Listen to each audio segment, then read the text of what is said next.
Hi student, GIT का online class में हम लोग का स्वागत है। आज के क्लास में हम लोग सीखने वाले हैं कोरलड्रॉ में एट्रीब्यूट्स आईड्रॉपर टूल का क्या यूज है और कैसे करते हैं, किस कंडीशन में करते हैं। तो चलिए हम लोग आते हैं और कोरलड्रॉ को ओपन करते हैं। अब कोरलड्रॉ को ओपन करने के बाद से मैं एक रेक्टेंगल यहाँ पे ड्रॉ कर रहा हूँ और रेक्टेंगल ड्रॉ करने के बाद से मैं थोड़ा आउटलाइन इसका मोटा कर दे रहा हूँ और फिर से मैं क्या कर रहा हूँ, यहाँ पे एक रेक्टेंगल ड्रॉ कर रहा हूँ और इसका भी एक आउटलाइन यहाँ पे मोटा कर दे रहा हूँ। अब सपोज मान लीजिए मुझे यहाँ पे कलर देना है, तो मैंने येलो कलर दे दिया। अब मैं सोच रहा हूँ कि सेम ये कलर इस पे भी अप्लाई हो जाए। तो मैंने आपको पिछले क्लासेस में समझाया था और बताया था कि आप आई ड्रॉपर पे क्लिक करिए और आई ड्रॉपर पे क्लिक करने के बाद से सैंपल लीजिए और लाके फिल कर दीजिए। यही हमने तरीका बताया था आपको, फिर से बता रहा हूं। बैक और बैक, हमने कलर अप्लाई किया, जो भी है कलर अप्लाई करने में सेम ऐसा कलर इस पे अप्लाई करना है। तो हम लोग करेंगे क्या, कलर आई ड्रॉपर टूल पे क्लिक करेंगे, क्लिक किया, सैंपल आया और लाके फिल कर दिया। हमने समझाया था और बताया था। लेकिन हो क्या रहा है, इसमें केवल कलर ही वो अप्लाई हो रहा है दूसरे सरफेस पे। लेकिन मैं सोच रहा हूं नो, जैसे मुड़ा हुआ है सेम ये भी मुड़ जाए, जो साइज इसका है सेम इसका साइज भी वही हो जाए, ठीक है। पोजीशन भी सेट कर दे। तो वहां पे वो सबसे बेटर तरीका होता है कि आप क्लिक करिए एट्रीब्यूट आई ड्रॉपर टूल। अब चलो मैं आपको इस दोनों को करके दिखाता हूं। तो मैं आता हूं और एक रेक्टेंगल में थोड़ा छोटा बनाता हूं, चलो बड़ा ही बना दिया और कलर कर दिया येलो। अब हमने फिर से क्लिक किया और एक रेक्टेंगल ले लिया और इसका मैं कलर वाला कुछ नहीं करूंगा, नॉर्मल यहाँ पे छोड़ दिया। अब होगा क्या, अगर मैं यहाँ पे क्लिक करता हूं और क्लिक करने के बाद से आ जाता हूं एट्रीब्यूट राइट ड्रॉपर टूल पे, तो हो क्या रहा है, यहाँ पे कुछ ऑप्शन दिख रहे हैं। देखो पहला ऑप्शन इसमें दिया है सेलेक्ट ऑब्जेक्ट एट्रीब्यूट्स, सेकेंड दिया है यहाँ पे अप्लाई ऑब्जेक्ट एट्रीब्यूट्स। इस मतलब क्या है, आप जिसको सेलेक्ट कर लोगे और दूसरे से पे क्लिक करोगे तो देखो सेम वैसा ही अप्लाई होगा। तो समझ में आते हैं आपको। लेकिन आप बताओ, जो पहले मैं बता रहा था तो वहां पे आउटलाइन नहीं हो रहा था, इसमें आउटलाइन भी साथ में हो रहा है। आपको सर कैसे, चलो थोड़ा सा मैं और समझा रहा हूं। क्लिक करिए और इसी पे फिर से एक बार और क्लिक कर दीजिए और आज इसके प्रॉपर्टीज में। अब प्रॉपर्टी में तीन ऑप्शन है, पहला आउटलाइन, सबको क्लियर आउटलाइन क्या होता है, दूसरा फील और तीसरा टेक्स्ट।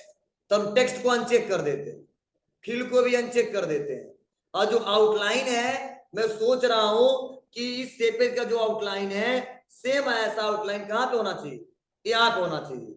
ना कलर फिल हो ना इसमें टेक्स्ट फिल हो। इसके लिए हमने क्या कर लिया, केवल आउटलाइन पे क्लिक किया और कर दिया ओके। हम करेंगे सेलेक्ट। देखिए क्या मतलब है जी, मतलब यही है कि जो आप परमिशन यहां से दे दोगे, जो परमिशन आप यहां से दे दोगे वही काम करेगा। मींस अगर कोई टेक्स्ट लिखा होता तो टेक्स्ट अप्लाई होता, जब चेक पे क्लिक करेंगे तो अप्लाई होगा, नहीं तो अप्लाई नहीं। फिल का मतलब क्या है, जो कलर बीच में फिल अप हुआ है।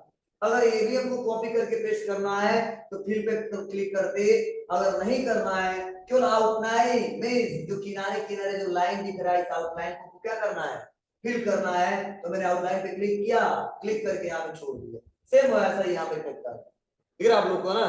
लेकिन मैं सोच रहा हूँ नो, आउटलाइन के साथ साथ क्या हो, फिल भी हो जाए। इसके लिए करना क्या पड़ेगा, बैक, और एक बार और बैक आ जाते हैं, क्लिक करते हैं और रेक्टेंगल यहाँ ड्रॉ कर देते हैं। अब रेक्टेंगल ड्रॉ करने के बाद से अब देखिए मैं फिर इसी पे क्लिक करता हूँ और इस बार प्रॉपर्टीज पे आता हूं और कर देता हूं फिल। इस बार क्या होगा, आउटलाइन भी होगा और कलर फिल भी होगा। तो चलो इस बार हम आउटलाइन को अनचेक कर देते हैं, केवल फिल हो जाए। आउटलाइन जितना पतला उतना ही रहना चाहिए।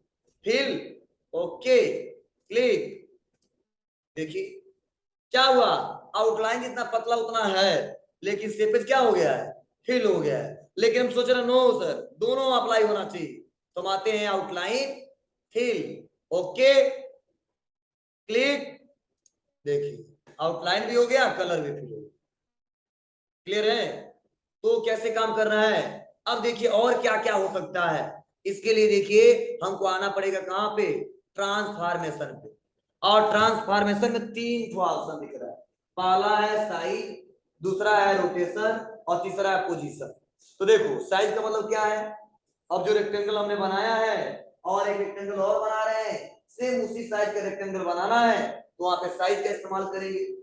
अगर हम सोच रहे हैं रोटेशन, एक रेक्टेंगल मान लो इतने एंगल में मुड़ा हुआ है, फिर से दूसरा रेक्टेंगल इतने एंगल में मुड़ा हुआ है, हम सेम इतने एंगल में मोड़ना चाहते हैं, तो आप इस्तेमाल करेंगे किसका, रोटेशन का। और अगला है पोजीशन, मतलब इस रेक्टेंगल का जो पोजीशन है सेम जो बाहर यहाँ पे रेक्टेंगल उसका पोजीशन दोनों का सेम करना है, तो आप इस्तेमाल करेंगे पोजीशन का। अब कैसे होगा समझना, तो चलिए सबसे पहले पढ़ा रहे हैं आपको साइज के बारे में। ये तो पहला था क्या, ये पहले में क्या बताया था, आउटलाइन फिल टेक्स्ट। टेक्स्ट अभी मैं पढ़ाऊंगा आपको, ठीक है। अब देखो होगा क्या, सबसे पहले हमको करना क्या पड़ेगा, यहाँ पे 2 रेक्टेंगल छोटा बड़ा बनाना पड़ेगा। तो मैं इसको डिलीट करूं और एक देखो मैं इतना बड़ा बना लेता हूं, चलेगा। और कलर फिल कर दिया, फिर से एक छोटा बना लेते हैं। एक यहाँ पे हमने बड़ा बना लिया और एक हमने यहाँ पे क्या कर लिया, छोटा बना दिया। अब देखिए अब होगा क्या, मैं यहाँ पे आता हूं और आने के बाद से मैं आ जाता हूं एट्रीब्यूट आई ड्रॉपर टूल और क्लिक करने के बाद से आ जाता हूं ट्रांसफॉर्मेशन में। और देखो 3 ऑप्शन दिख रहा है, साइज रोटेशन पोजीशन। हम कर देते साइज। आपको सर क्यों कर रहे हो आप, तो मैं सोच रहा हूं जितना साइज इसका है सेम साइज क्या हो जाए, ए भी हो जाए। और क्या, आउटलाइन और फिल के साथ हमने कर दिया ओके ओके ओके। समझ आया?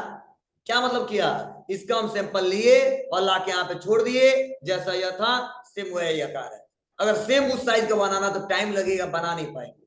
और बनाएंगे भी तो टाइम लगेगा, एंगल देखना पड़ेगा किस एंगल में घुमा है क्या है, तो ऐसे साइज के हिसाब से हो जाएगा। चलिए अब कई लोग परेशान होंगे कि सर क्या केवल ये रेक्टेंगल पे काम करेगा क्या, नहीं, आप इलिप्स लीजिए और इसको बड़ा करिए, आप अपने रिक्वायरमेंट के हिसाब से एंगल चेंज कीजिए। अगर थोड़ा बहुत और एडिट करना है तो यहाँ पे 2 बार क्लिक करके और फाउंटेन पे आइए, और मैंने क्या कर दिया, फाउंटेन फिल किया और कर देंगे ओके। यहाँ पे अप्लाई किया। अब मैं सोच रहा हूँ सेम ऐसा ही डिजाइनिंग यहाँ पे भी आ जाए, कहाँ पे, जो हम एक बना रहे हैं। चलिए क्लिक, सेम ऐसा चाहिए हमको तो टाइम लगेगा, उससे अच्छा क्लिक करेंगे और आ जाएंगे एट्रीब्यूट आई ड्रॉपर पे, और आउटलाइन भी फिल भी ओके जी ओके। यहाँ से पोजीशन में सेट किया है, पोजीशन में बहुत सारा है, ब्लेंड व्लेंड सारा किया है। तो चलिए हम लोग ले लेते हैं क्या, कंटूर लेंस पावर क्लिप सब कुछ दिया है, शेडो लेके चलेगा तो काम करेगा शेडो। इसके लिए हम आउटलाइन टेक्स्ट सब फिल करना पड़ेगा, देखिए नहीं हो पा रहा है ना, क्लिक आ गया। ठीक है, तो हमको सेलेक्ट करके क्या करना पड़ेगा, फिल करना पड़ेगा। मतलब यहाँ पे लाए तो कुछ ऑप्शन बढ़ गए हैं, पोजीशन वही है। देखो फिर से बता रहा हूँ, इसको इसको क्लिक करेंगे और लाके यहाँ से रेक्टेंगल बना लिए, ऐसा बनाना हमको। तो सबसे पहले क्लिक और कहाँ पे आएंगे, एट्रीब्यूट पे, और एट्रीब्यूट पे क्लिक करने बाद से हम यहाँ पे सैंपल ले लिए और यहाँ पे क्लिक करके ऐसे बना लेंगे। क्लियर है? तो अगर कोई डिजाइनिंग में पहले से बना चुके हैं और सेम वैसा डिजाइनिंग कई को बनाना है, तो एक तरीका हमने बताया ही है कि प्लस कीजिए बन जाएगा। और एक तरीका है कि आप एट्रीब्यूट आई ड्रॉपर टूल से भी बना सकते हैं। क्लियर है? बोले यहाँ तक कोई दिक्कत नहीं है ना, बोलिए। इसके लिए हम नया पे ले लेते हैं।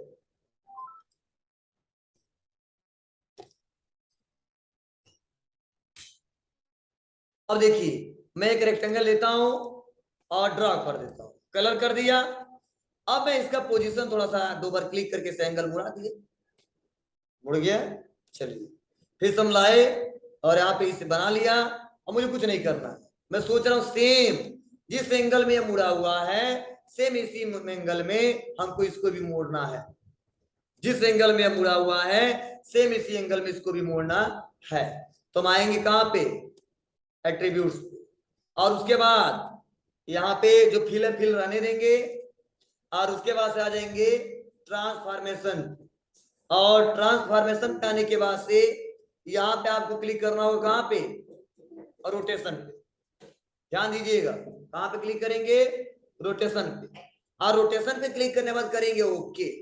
तो देखो मैं दो सेलेक्ट किया हूं, साइज रोटेशन, मीन्स जो साइज इसका है सेम इसका साइज ये भी हो जाना चाहिए। रोटेशन जैसे यह मुड़ा हुआ है सेम ये भी मुड़ के आना चाहिए। तो हमने दो पर क्लिक किया, ओके कर दिया। अब क्या करेंगे, सेलेक्ट, लाके फिल कर दिया। समाया।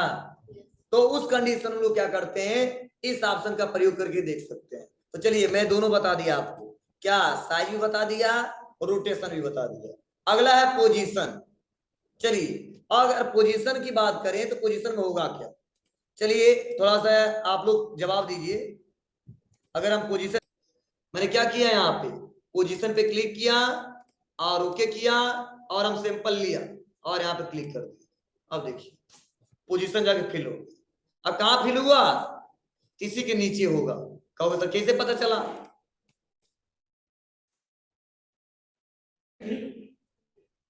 क्लियर है। अब कहो सर दोनों आपस में चिपक गया है, उसका कलर अलग था इसका कलर अलग था। तो कोई बात नहीं, आप करोगे क्या, अंडू करते हैं। समझना, कंसेप्ट समझना, जब कंसेप्ट समझ में आएगा तो आप बहुत ज्यादा काम कर सकते हो। चलिए इस बार हम कर देते क्या, फिल को 9, ओके ना। अब ध्यान देना, आ जाते हैं पोजीशन, साइज को भी अनचेक, रोटेशन को भी अनचेक, ओके क्लिक। अब देखिए ऊपर आ गया, रीजन क्या है, क्योंकि इसका आकार भी बड़ा था, कलर भी अलग है, और पहले हमने साइज भी सेम लिया था, फिल भी सेम लिया था, इसीलिए आपस में जाकर चिपक गया और पता नहीं चल रहा कि हम रियल में बनाए, पोजीशन सेट किए कि नहीं किए। अब देखिए हम क्लिक करेंगे, इसी पोजीशन पे आया है, देखो अब इसके अंदर ही, क्लियर है ना। तो ये तरीके हैं, आप आसानी तरीके से सबका इस्तेमाल करके और आप एक एक करके डिजाइनिंग बनाते समय इसका प्रयोग बार बार आता है। और कब आता है, क्योंकि आउटलाइन कौन मोटा करेगा, कलर को कौन फिल करेगा, रोटेशन कौन करेगा, बार बार अप्लाई करने से बढ़िया है एक टूल का इस्तेमाल करिए और तुरंत, ओके ना। तो वहां पे इसका प्रयोग करके देख सकते हैं। ये तो तरीका था, हमने शेपे पे बताया, एलिप्टिकल पे बताया। अगर सपोज मान लो टेक्स्ट पे करना हो तो टेक्स्ट पे करने के लिए देखो यही का ऑप्शन मैं बताया ना आपको, कि यही का ऑप्शन दिया है क्या, टेक्स्ट, यहाँ पे। अब टेक्स्ट के लिए हमको टेक्स्ट टाइप करना पड़ेगा, अब टेक्स्ट टाइप करके तब बताऊंगा तो आपको समझ में आएगा। तो चलिए हम टाइप करके देखते हैं। यहाँ तक कोई दिक्कत नहीं है ना आप लोग को, बोलिए।